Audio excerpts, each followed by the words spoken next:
নারী সত্য কমিশন বাতিল করা করতে হবে, বাতিল করা করতে হবে।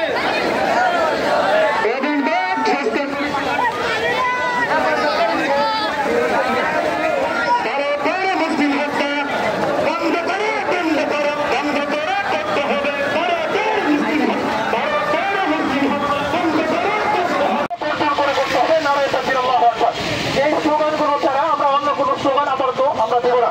একটু খেয়াল করে ওই মাইকটা দিয়ে